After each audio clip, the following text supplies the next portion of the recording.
Hello students, मैं Robin Gupta MGHM inter college Maharashtra से आप सब लोगों का एक बार फिर स्वागत करता हूं अपने चैनल में। आज मैं आपको बताता हूं प्रश्नावली 4.6, जिसमें आपको ये सीखना है कि कुछ समीकरण यानी एक समीकरण निकाय जिसमें आपको कुछ समीकरणें दी हुई होती हैं, उन्हें आव्यूह विधि से किस प्रकार हल करें।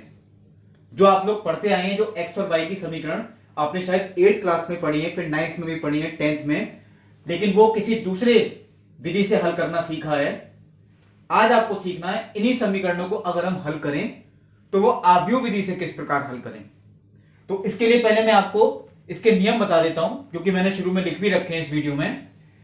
यहां मैंने लिखा है एक्स और वाई यानी दो चरों वाली समीकरण, तो इसके लिए दो समीकरण होंगे, क्योंकि जितने चर होते हैं समीकरण भी उतनी ही होनी चाहिए, तभी हम इनके मान निकाल सकते हैं। एक्स और वाई क्योंकि दो चर हैं तो इसकी दो समीकरण होंगी। ये मैंने पहली समीकरण मानी और ये मानी मैंने दूसरी समीकरण। और अगर ये तीन चर हैं एक्स वाई जेड, तो ये तीन समीकरणें होंगी। ये पहली समीकरण, ये दूसरी समीकरण, ये तीसरी समीकरण। हमें इन समीकरणों को हल करके यहां पे एक्स वाई और जेड तीनों के मान निकालने हैं और यहां पे एक्स और वाई दोनों के मान निकालने हैं। तो जैसे ही आपको इस तरीके का कोई क्वेश्चन मिलता है कि हम समीकरणों को आव्यूह विधि से हल करें, तो जो भी यहां समीकरण दे रखी होंगी उन्हें सबसे पहले हमें आव्यूह के रूप में लिखना होगा। मैंने इसलिए लाइन लिखी हुई है, इन समीकरणों को आव्यूह के रूप में लिखने पर। वो कैसे लिखना है, बहुत आसान मेथड है। इनके जो गुणांक हैं a1, b1, a2, b2, ये मैंने एक आव्यूह के रूप में लिखा। ये दो गुणा दो क्रम का आव्यूह बनेगा, क्योंकि यहां समीकरण ही दो हैं। यहां बराबर में लिखा x और y, मैं अभी बताऊंगा ऐसा क्यों किया। और बराबर यहां लिखा मैंने c1, c2, यानी जो भी संख्याएं आपको दे रखी हैं। इसलिए लिखा क्योंकि इन दोनों आव्यूहों के अगर हम गुणा करें, तो गुणा करने का देखिए नियम वही है, पंक्ति के हम स्तंभ से गुणा करते हैं। तो जब हम इस पंक्ति की इस स्तंभ से गुणा करेंगे तो a1x प्लस b1y, देखिए यही लिखा हुआ था, a1x प्लस b1y, और बराबर किसके है, c1, क्योंकि अगर हम इसकी तुलना करते हैं। दूसरी बात समझ लीजिए, अगर हम इसी पंक्ति की इस स्तंभ से गुणा करें तो a2x प्लस b2y, वो देखिए लिखा हुआ है a2x प्लस b2y बराबर किसकी है, c2 की। यही मेथड है इन्हीं समीकरणों को आव्यूह के रूप में लिखने का। आप इधर भी चेक कर सकते हैं, देखिए इनके जो गुणांक थे मैंने वो सारे लिखे। यहां क्योंकि तीन समीकरण तो वो 3 गुणा 3 क्रम का आव्यूह बनेगा। यहां लिखा मैंने एक्स वाई जेड, ये d1 d2 d3 नियतांक हैं। तो देखिए इस पंक्ति के अगर स्तंभ से गुणा करते हैं a1x plus b1y plus c1z बराबर किसके, d1, a2x plus b2y plus c2z बराबर d2, और a3x plus b3y plus c3z बराबर d3। और यह आपको ध्यान रखना है, जो यहां हम आव्यूह बनाएंगे गुणांकों का, यानी समीकरण के जो गुणांक होंगे एक्स और वाई के, उनसे जो आव्यूह बनेगा उसे हम ए आव्यूह ही माने। ये जो आव्यूह है जिसमें चर होते हैं उसे हम एक्स आव्यूह माने। ये देखिए इधर भी देख सकते हैं, ये ए आव्यूह और ये एक्स आव्यूह। और जो ये नियतांकों वाला आव्यूह है, जैसे यहां c1 c2 और यहां d1 d2 d3, तो इसे हम बी आव्यूह मानते हैं। यानी a गुणा x वो बराबर किसकी है, बी आव्यूह की। यहां भी देखिए ये लिखा a गुणा x बराबर बी आव्यूह की। अब इसका नियम यह है, जब भी आप इस तरीके से लिख लें तो सबसे पहले हमें इसका सारणिक निकालना है, इसका प्रसार करके। तो देखिए मैंने यही लाइन लिखी, सर्वप्रथम आव्यूह ए के सारणिक यानी डिटरमिनेंट ऑफ ए का मान निकालते हैं। वही मेथड, पहले इस विकर्ण की गुणा माइनस फिर इस वाले अवयवों की गुणा। और यहां जैसे मैंने बताया था, चाहे पंक्ति के अनुदिश कर सकते हैं चाहे स्तंभ के अनुदिश। आपको मैंने इसका प्रसार भी बताया 4.1 में ही। सबसे पहले अब सारणिक ए का मान अगर हमने निकाल लिया तो इसी पे ही निर्भर करता है कि इसके तीन पार्ट। अगर इसका मान शून्य नहीं आए, कोई भी वास्तविक संख्या है, चाहे वो प्लस किया है या माइनस किया है, लेकिन शून्य नहीं होनी चाहिए। अगर सारणिक का मान शून्य नहीं आता है तो इन समीकरणों का एक और केवल एक हल होगा, यानी x का मान भी एक होगा, y का मान भी एक होगा, और z है तो z का मान भी एक ही उत्तर होगा। केवल वो कैसे निकालना है, वो तब होगा देखिए अगर सारणिक का मान 0 नहीं है। अब वो निकालना कैसे है, देखो मैंने ऊपर समीकरण लिखी है a इंटू एक्स बराबर b। मैंने दोबारा कॉपी की, मैंने a इनवर्स से गुणा की दोनों तरफ, और वो भी बाईं तरफ, यानी a इनवर्स इंटू ax बराबर a इनवर्स इंटू b।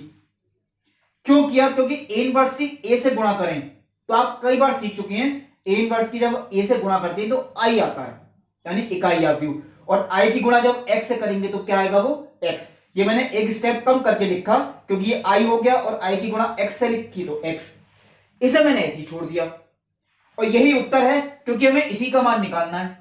तो x बराबर कितना हो गया, a इनवर्स इंटू बी। इसका मतलब हमें इनका इनवर्स निकालना आना चाहिए, जो आपने प्रश्नावली में सीख लिया 4.5 में। इनवर्स निकालेंगे तो उसकी गुणा इस बी आव्यूह से हो जाएगी, वो आपके मान आ जाएंगे x, y और z के। लेकिन ये देखिए तब है अगर सारणिक का मान 0 नहीं है। अगर सारणिक का मान 0 है तो इसकी दो स्थितियां हैं जो मैंने सेकंड और थर्ड नंबर पे लिखी।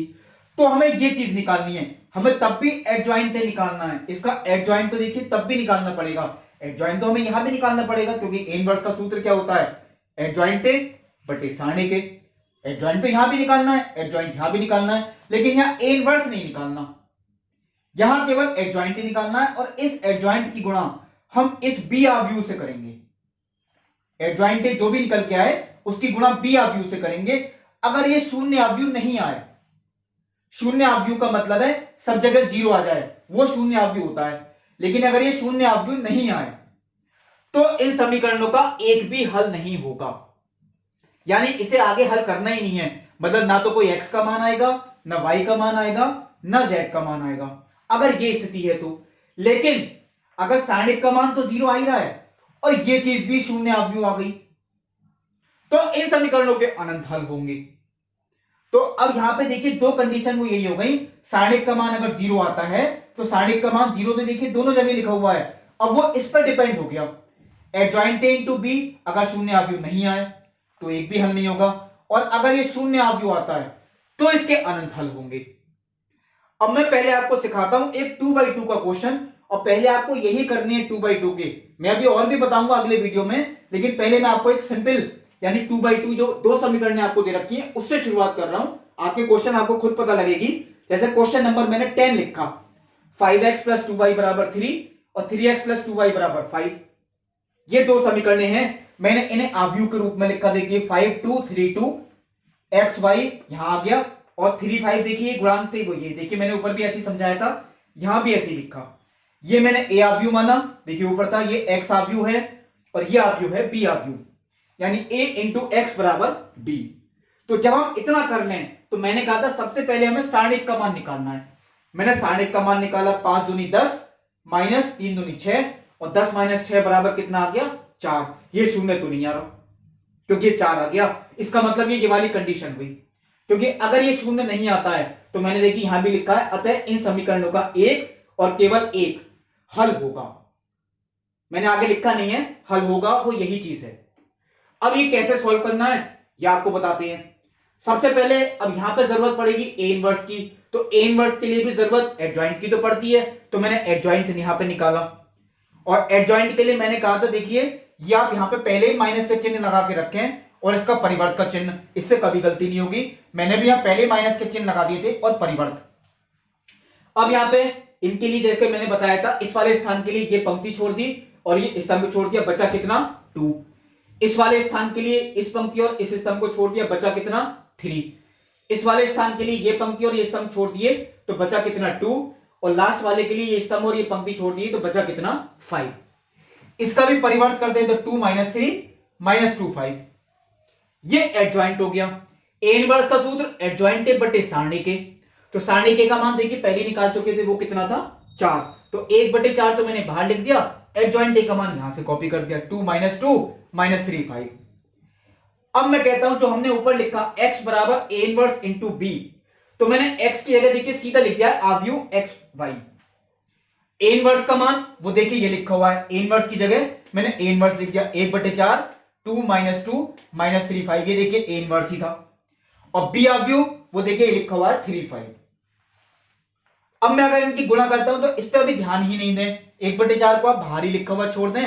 पहले पंक्ति की गुणा स्तंभ से करते हैं तो 2 3 6 माइनस के 10, तो 6 माइनस के 10 माइनस के 4। अब इस पंक्ति की इससे करी तो माइनस के 9 प्लस के 25 16। अब मैं 1/4 की भी गुणा कर देता हूं अंदर, तो 4 से 4 कटता है माइनस का 1, 4 से 16 कटता है 4 बार। तुलना अगर करता हूं x का मान -1 और y का मान 4। तो पहले आप कोशिश करें अगर 2/2 की जितने हैं वो सब आप कंप्लीट कर लें। अगर कोशिश कर सकते हैं तो 3/3 के भी कर सकते हैं, वरना मैं आपको अगले वीडियो में भी बताऊंगा जो 3/3 इक्वेशंस हैं उन्हें कैसे सॉल्व करें। तब तक के लिए धन्यवाद।